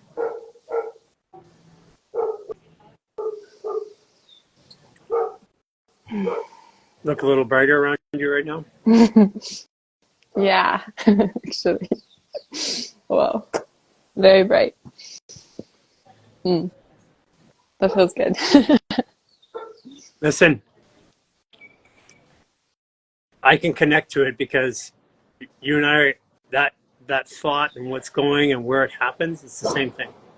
This is why you have everything you need to help people, because you have these experiences. You don't need a certificate. You don't need a program. You don't need to learn more or be more perfect. It's your experience and your emotions of going through it is what people need help with. Man, my whole body is like shaking. It's like buzzing. Yeah. Yeah, you're just getting ready. Mm. By Sunday, you're going to know what's up by Sunday. By the end of the day, Sunday, it's 11 degrees, Virgo, and you're going to be put together. All these little pieces that you've been tearing apart are going to magically start floating together. I feel that. Yeah. I've been feeling like I know that everything is going to happen. I know that my teeth are going to heal. I know that I'm on exactly the right journey. And it's about coming back and trusting that part of myself, letting go of the shame, letting go of the self-judgment, letting go of the parts of myself that have been saying, you know, I'm not good enough, or I'm not capable, or don't trust yourself, or whatever. Like letting go of that and stepping into the voice that I know that is true, the trusting myself. You're on the right track. And you can tell David, when we started talking to about now, is a great edit. Okay. I got you. Cool. Listen, I'm glad that we had this time to talk. You're Yeah, me helping too. me also go through the similar journey. So It's not only me helping you, I receive the help that you're giving me by even bringing it up and asking the question today. Mm.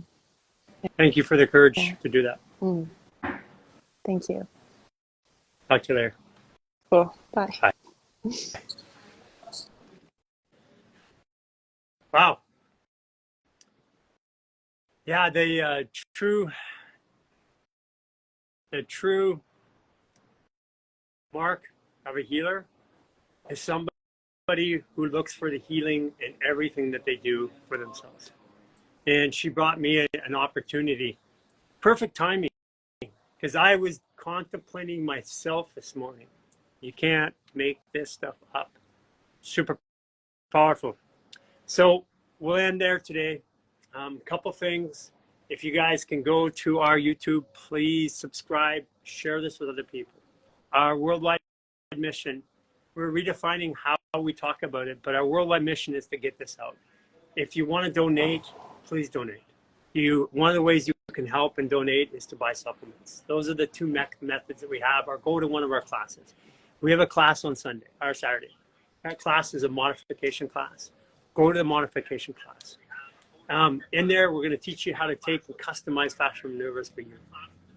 In addition to that, if you want to be at a retreat with us, we just posted up on our event section all the details for the Costa Rica trip on the 17th to the 24th of next month. It's under the event section. It's under the event section. So go in there, take a look. If it resonates with you, come.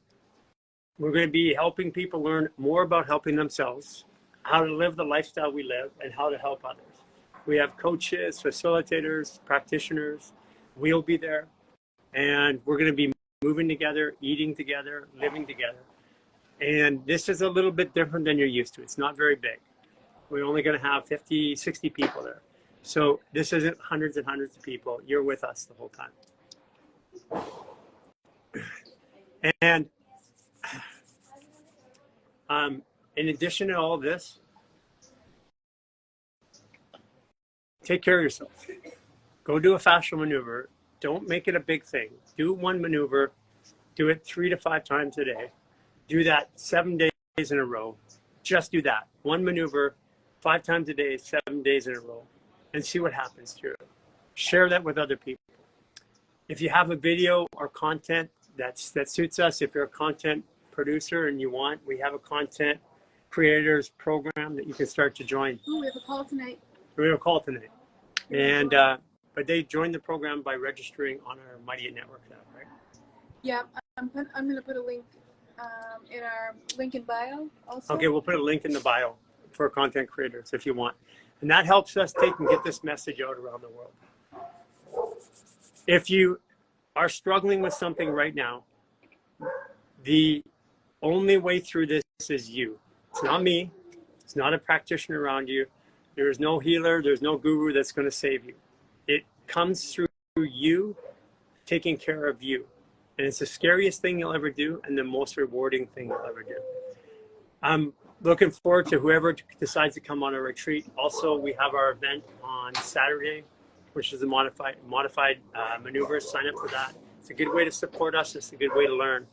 And please, guys, if you're struggling with any of this stuff, if you haven't got off the couch yet, get off the couch and do this. Just take that first step today. We'll see you guys tomorrow.